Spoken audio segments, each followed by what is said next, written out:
It is the final day of voting in New York City for the primary mayoral election. At the top of the ballot is the race to be the next mayor of the nation's largest city. The primary also poses a high-profile test for ranked choice voting. CBS News senior White House and political correspondent Ed O'Keefe explains. Stay focused. Don't get distracted, grind and vote. This year in New York, Big Apple voters are making big choices in the race to succeed Mayor Bill de Blasio. Are you guys ready to get out to vote? Yeah! I am all about getting people out to vote. Top issues of concern include rebuilding from the pandemic and affordable housing, but especially crime and policing. Where people don't feel safe on our streets and on our subways. Murders in New York are up nearly 14% year over year. Shootings up 64%. Yes, I do. It's caused a rift between candidates like Brooklyn Borough President and former police captain Eric Adams, who supports more traditional policing tactics. This is more than just an increased number in police officers, but really how we're deploying them. Whole city? Our city! And civil rights attorney Maya Wiley, who's a leading liberal in the race and wants to redistribute $1 billion out of the NYPD's budget. I call it being smart and growing public safety and right-sizing the police department. This year, for the first time, New Yorkers are ranking their choices for mayor. Ranked choice voting has been used for years in San Francisco and Minneapolis and across the state of Maine. But let's face it, New York is New York.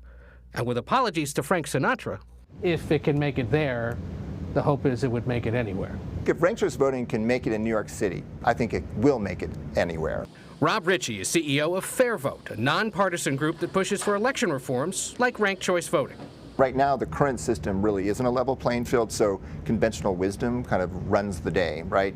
And so ranked choice voting allows voters to sort out the candidates and give them a fair shot, and you can vote for your favorite without worrying whether that candidate has, passes the viability test. Here's how it works. Voters can rank up to 5 candidates. If one receives more than 50% of first choice votes, they're the winner. If not, the candidate with the fewest votes is eliminated, and those votes go to the politician people ranked next on the ballot, a process that repeats until it's down to 2 candidates and one has the most votes. The change in voting has led to a change in strategy. 2 top contenders, former presidential candidate Andrew Yang and former sanitation commissioner Catherine Garcia, have teamed up on the trail. And if you do support me, please also support Catherine Garcia on your ballot. Garcia doesn't explicitly endorse Yang, but says it's about promoting the new voting method. Very clear. I'm not co-endorsing. We are campaigning together. We are promoting ranked choice voting. Some voters say the new system compelled them to pay closer attention. I didn't want to just choose anyone to fill those spaces, but I really did the research and wanted to make sure I was making an educated decision. And while many like it, for me, it was a piece of cake, man. Others say, forget about it. I don't know. I think it's confusing. And Ed O'Keefe joins me now from New York City. Hi, Ed. So more than a dozen Democratic candidates are on the primary ballot. What are the chances of this going down to ranked choice voting, and how long could it hold up the results of this primary election? Well, Tanya, it's great to be in your hood doing politics here in New York instead of elsewhere. And by all accounts, with 13 Democrats on the ballot in this overwhelmingly Democratic city, it is quite unlikely that one of them will reach 50% today, which will then force the runoff procedures to kick in. And by all accounts, it's going to take until probably roughly somewhere between July 6th, July 12th, maybe even later, to figure out who wins this. Not because of the system itself, that's one factor, but also because of this state's absentee ballot laws that require those that are counting up the ballots to wait to get a full sense of who exactly may end up on top. There is a chance that late tonight, early Wednesday, they'll release a look at who is currently leading the pack, but just because you're number one after that first round does not mean you will ultimately win this race, which is going to cause some of the confusion, which has caused some of the expectation setting to get a little controversial and heated in recent days. And this is, again, the biggest test yet of a system that advocates believe is fairer, more affordable for elections officials that have to run elections across the country, and promote greater participation. Very interesting, and I found your explainer there useful. Ed, as you know, some New York City voters have already cast their ballots during the early voting period. What more have you heard from them about what they feel are the most important issues and how they feel about this new ranked choice voting system? Well, the one thing I think we've picked up on is it has compelled voters to pay a little more attention to not just potentially their favorite, but the potential alternatives. Understanding that you may be the one that likes somebody who has no chance, which means you've got to go look at some of those that potentially could end up becoming mayor.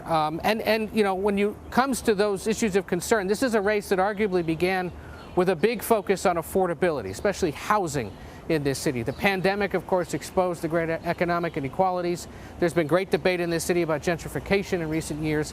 But really, in the last 2 months or so, the last several days, the focus has come in again on public safety, with shootings and violent crime spiking as it has here in New York, as it has in other cities across the country. The fault lines really were drawn around concerns about policing policy. Eric Adams, the former police captain, the Brooklyn Borough president, perhaps pushing the more traditional approach to policing that this city remembers from the Giuliani and Bloomberg days.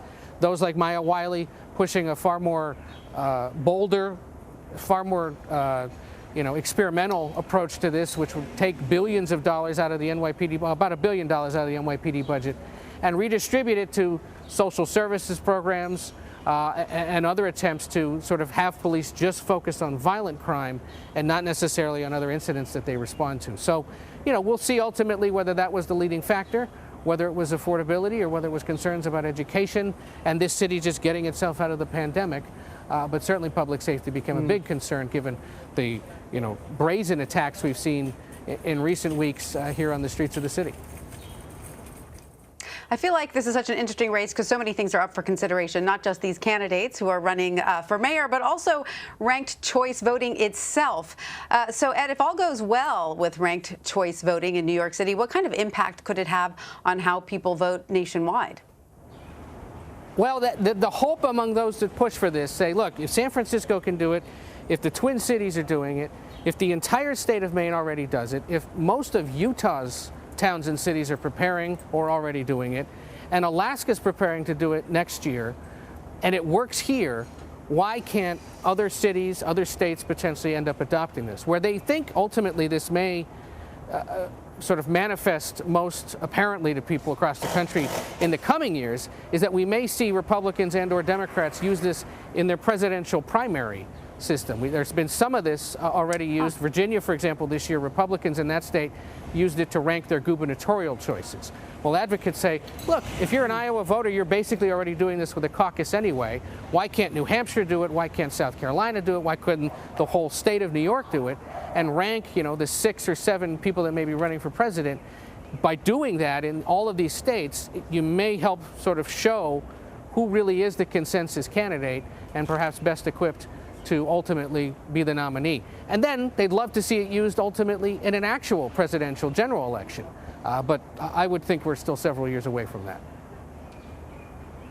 So interesting. Ed O'Keefe in New York City, thank you so much. Take care.